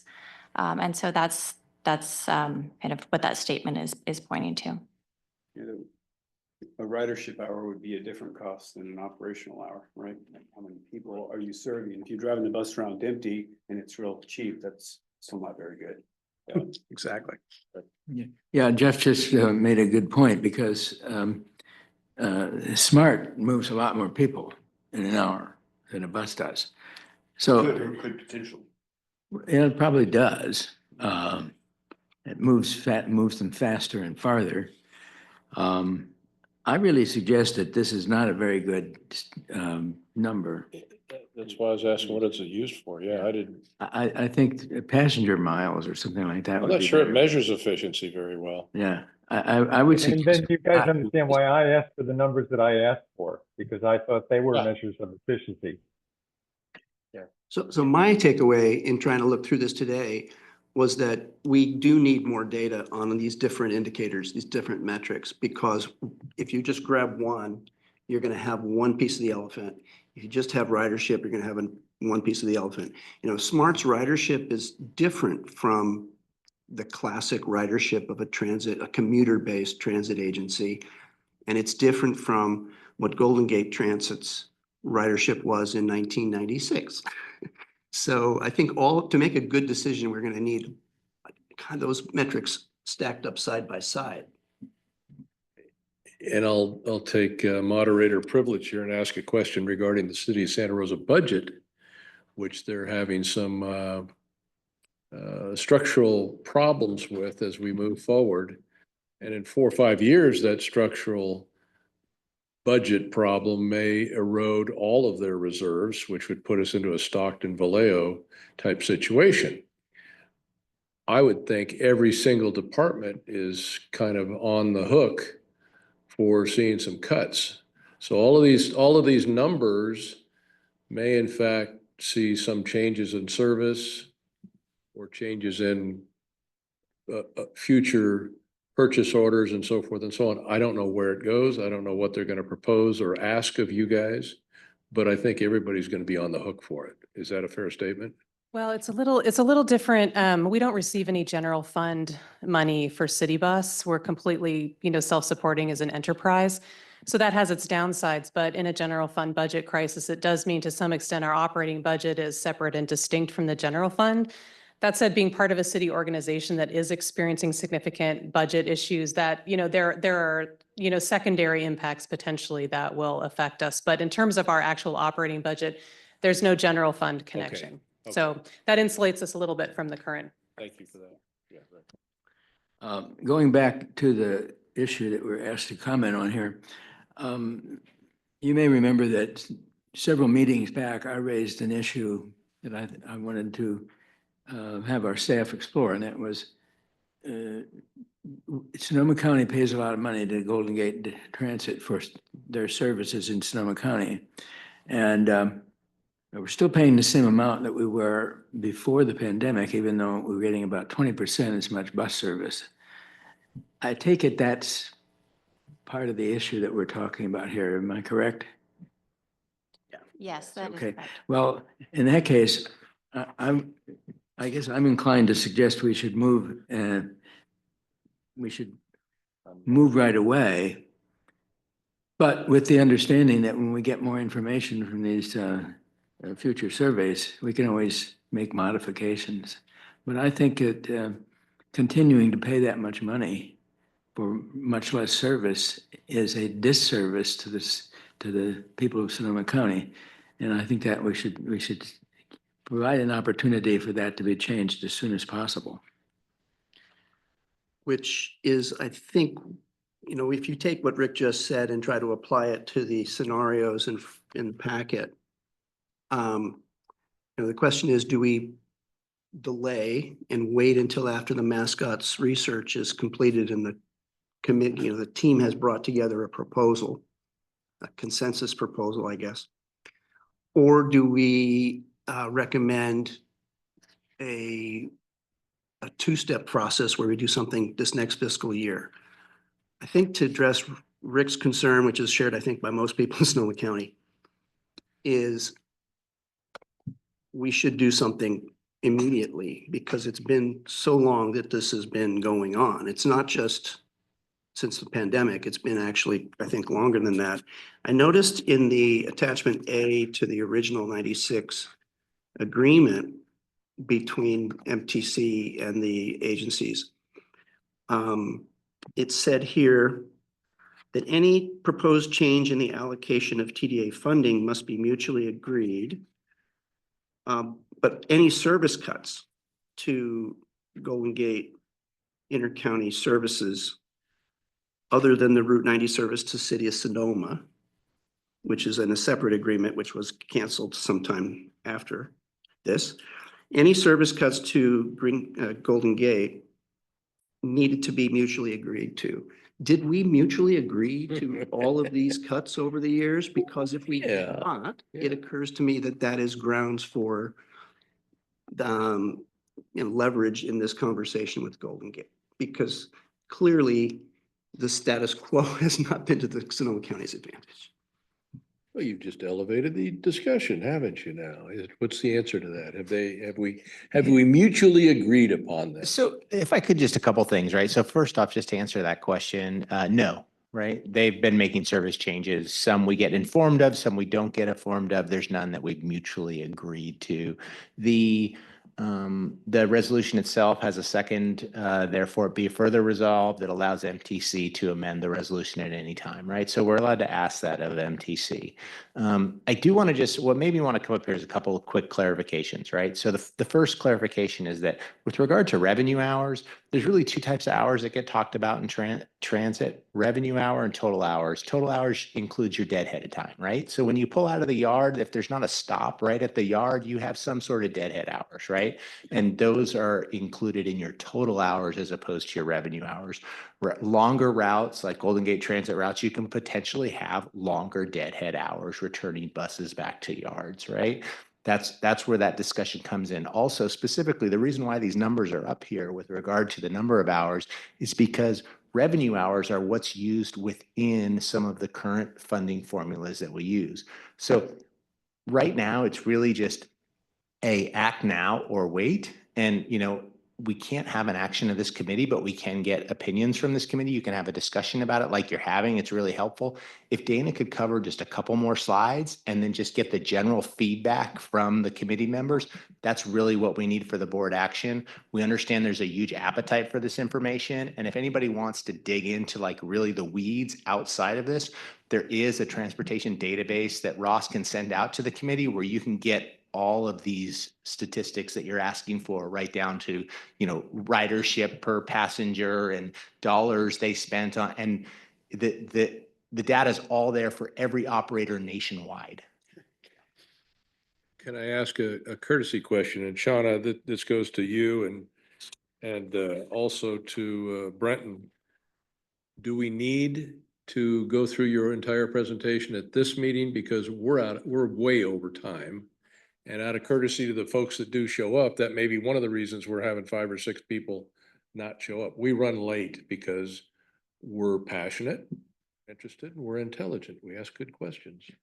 So my item. Can we table your presentation until the next meeting? Oh, That was no. my direct question. I mean, yes and no. Yes and no. Yes sounds good. It requires a quorum because it is an action item. I'm happy to take the committee's direction, but it is an item that is pertains to sensitive. your purview over Go Sonoma. So I leave it up to you. Well, it just seems like it's going to be a complicated issue. And if we can't take a vote on it, all we really can do is give you our opinion. That's right.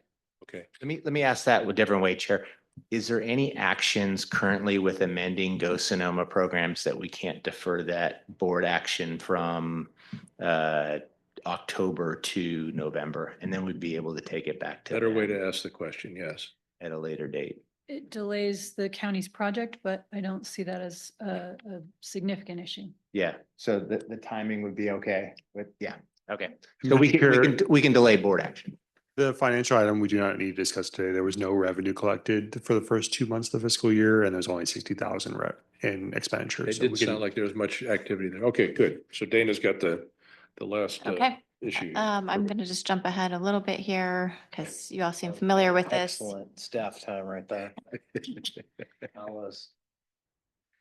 So we've dug in deep to 3 different alternatives, and that's, like we talked about, to defer any action till the study is complete, to implement a dynamic formula, and what we've looked at most in depth is mirroring what Marin Transit does for their coordinated claim.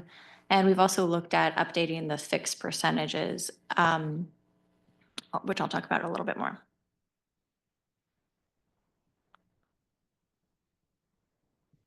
All right, so if we were to mirror Marin Transit's formula, which takes into account Transportation Development Act, state transit assistance, and the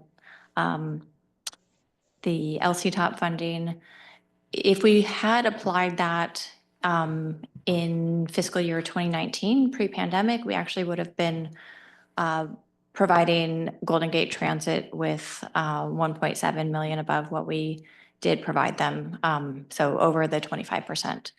But the situation changed drastically post-pandemic, and in two, we would have actually been providing 1.4 million less. And then looking up to fiscal year 24, which is the year we would base next year's coordinated claim on, it would be reduced about $2.1 million. And that's driven by that revenue hours? Yeah, so it's a combination of revenue hours and passengers. There's a couple nuances there. We looked at revenue hours for the entire routes that serve Sonoma County, so from Santa Rosa to San Francisco. And then we also looked at trip ends, passengers with any trip end in Sonoma County.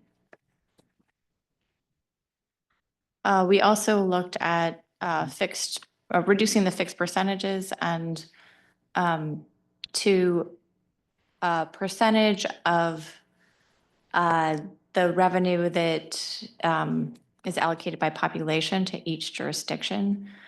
It's a little bit layered here, so bear with me. And just looking at applying that to the jurisdictions that receive Golden Gate Transit service. So if we were to apply the 25% to just the jurisdictions that receive Golden Gate Transit service, it would be a reduction in just under $1 million. If we brought that down to 22%, it would be a reduction to Golden Gate of 1.7, and then going down to 20% would be a reduction of 2.2 million. And those numbers are pretty just arbitrary, right? Those are just less than 25% is what they are. Exactly. I just have a question. I'm not sure I'm reading this correctly. So basically, if it was a 25%, we would be paying them $984,000 less, and if it was 22%, we would be paying them. That's showing us how much less we would be paying them. Is that correct? Yes, that's correct. From 25. How much less from the current 25%? Oops. So we did have a transit ad hoc meeting on September 3rd where we discussed this, and the preference was for a dynamic formula that changes with the level of service provided. There was also a desire to establish a long-term solution after the mascots plan is completed. But there was not any consensus on any further details on that. I like this. Pay them less. So we are asking, like I mentioned before, we're asking committees to provide feedback on whether to address this in next year's coordinated claim or wait for the fiscal year 27 after mascots is complete. So when I look at this, I see that we've benchmarked here to pre-COVID, and at that time, 25% was going to Golden Gate, and they had a relatively high level of service and passengers terminating in Sonoma County. And that's no longer the case. But if I go back and look at the actual agreement, I think that that 25% number is artificially high for the level of service that you're currently trading as your baseline. I think it would be better to be using a baseline that is more reflective of the 96 agreement and the level of service that was in process or funded. That 25% was based on a level of service that we don't currently have on the table, I think, in front of us. That seems to me to be a pretty important, for talking to MTC, you know, we've had degradation in service since 96. Now, I know the Sonoma route is separate, but it also occurs to me that it could be a smart nexus to bring just a bus from Sonoma Valley to San Rafael. That would give a lot of, you know, an equity priority community and a large fraction of the county that's not currently served by SMART. It would give, you know, bringing that back into the discussion as a possible bargaining chip would be something I personally would like to see. And I think many constituents in the Sonoma Valley would like to see. And personally, it might get me off SMART's back a little bit too. Do we have enough information to measure those metrics for the degraded service that we Well, think that's a we're good getting? question. Yeah. I mean, I'm an engineer, so I think in terms of, I'm going to give you 65 widgets per month, and I'm only giving you 50 widgets per month. How do we wrap our arms around that so that we can give a good opinion on this? I mean, it's a little bit forensic historical analysis to figure out what the service levels were in 96. Nobody may have that data in digital form. There's a lot more to come on this. And, you know, one of the ways to look at is the level of subsidy and how much subsidy is happening. Back in 96, we paid about 30% of the service and 70% of the service was brought to us by Golden Gate. Golden Gate's provided us some numbers recently that they're claiming that the level of subsidy is still near that. Our numbers don't agree with their numbers. And even if we got to a point where we agreed with their numbers, that subsidy is based on a $420 an hour cost per revenue hour when all our operators are operating around $150 a revenue hour. So that's why we're giving you a lot of dense information. I apologize for that. I think we need to consolidate it a little bit more for this committee to digest, but I think I'm hearing loud and clear. It's action now. Absolutely. Anybody have a different opinion on that one? Yeah, okay. Great. Thank you. Thank you. Because we can always. Well, actually, I do have a different take on it, because I wrote down something. This all looks like, should we pay for performance or should we pay for need? Or how much do we pay for performance and pay for need? And I'm wondering if there's another measure that we want. What do we want to happen? And maybe we want to pay more to one agency so that some other service shows up or something like that. So I think there's three dimensions involved in this. I think it is very complicated. Good question.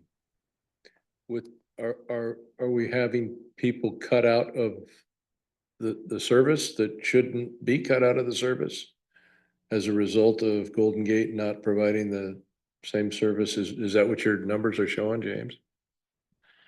No, Golden Gate's actually providing the 101 service that's really the backbone of their service. That's a good service that actually expands hours outside of our SMART's revenue hours, right? Especially through those midday trips that you want to make. And Golden Gate's been bringing back commuter buses as they see the demand being needed. They brought back a couple new buses to Petaluma fairly recently. So they are ramping back up as they see the demand happening right now. What the impact of these changes or these requests from us are to be determined. Golden Gate is not going to agree. They want to defer, and it's going to be up to MTC whether they want to act on it or whether MTC wants to defer for an additional year as well. Yeah, I'm not 100% sure exactly what your authority is to do this. So now you're talking about, these are different scenarios for reducing the amount going to there, but what happens to the service with each of these scenarios? Correct. So that is a question that Golden Gate has not answered. Oh, so this is all hypothetical. We might pay you less, but we don't know what you're going to do for that. Correct. It's a service that they have subsidized historically at over 70%. So you're gonna say, if I give you this much, what can I have? Is that what we're down? Is that where we're looking at this point? No, at this point, we're looking at, we're going to give you less until we figure out what the long-term solution is, but we're going to give you less starting in fiscal year 26. We're going to give you less for what you're giving us right now. Okay. Then their So that's what we're reaction, getting at. Do we know if we give them less, we still got what we're getting right now? We don't. no. And then their reaction could be, well, then great, you're going to give us less, we're giving you less. Race to the bottom. Raise to the Gotcha. bottom. So we want action to happen. We don't know what the result will be. It'd be a shift from dollars being invested more in local service than in regional service. And the outcomes we do not know. We don't know the outcome. So it's like, we're going to give you less and the capacity, the number of seats going back and forth is going to change.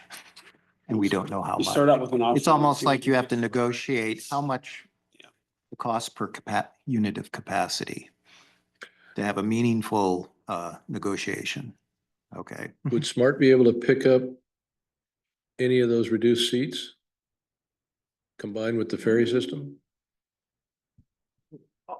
All of that has Too many been, all of that has been part of It's the three-dimensional discussion. chess, and And, you know, that's what the mascot studying is making, is those recommendations of, you know, what type of services do we need in Sonoma County and what have the impacts have been from Smart and travelers switching to Smart as opposed to Sonoma County Transit or Golden Gate Transit for their trips.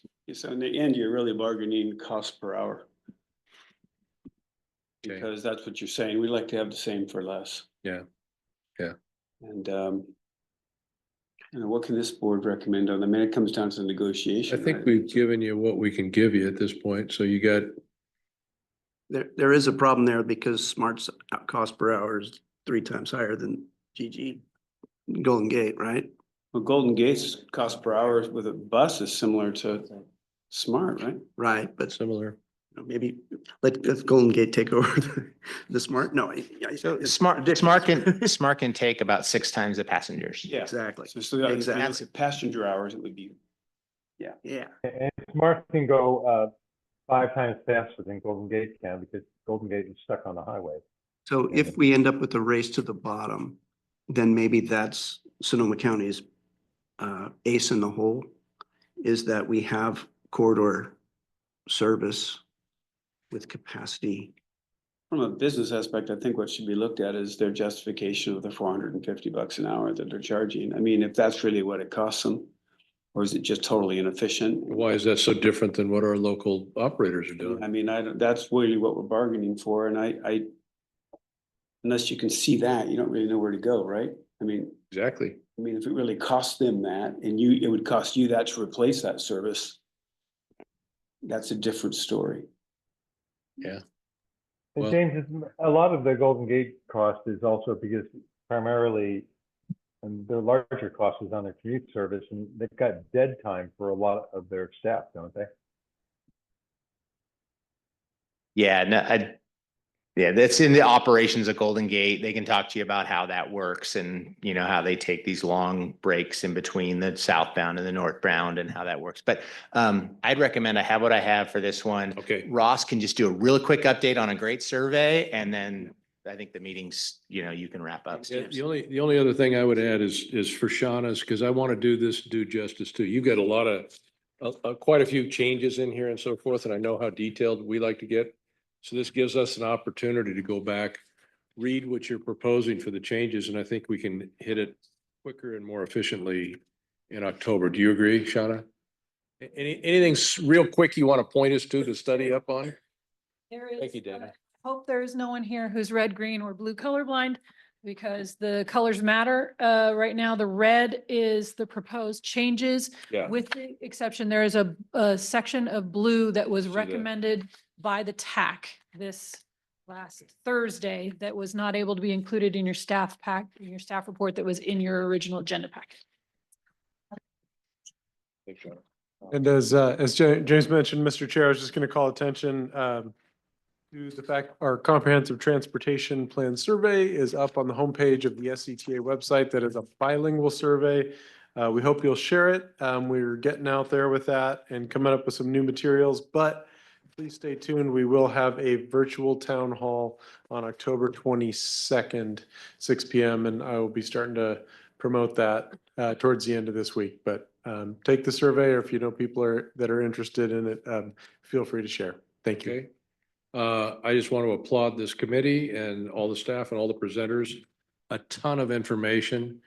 As best we can in the future, I would really urge for the second time or third time, when you're giving us this agenda, try to time budget it for us so that I know if I need to cut questions to the minimal on the transit issue, saves a little bit of time in the, because we can't, not every issue is going to be able to be pushed off the next meeting. So as best you can, give us, myself or whoever's running it, MOSA, some kind of a time budget. That would be helpful. It was just too ambitious. Yeah, there's a lot. Either that or we think about things too much. I don't know, but I think that's what you want in a committee, right? This is hot stuff, so. So Maybe we anyway, need more meeting. adjourn. Adjourn. You're late. You should have adjourned earlier.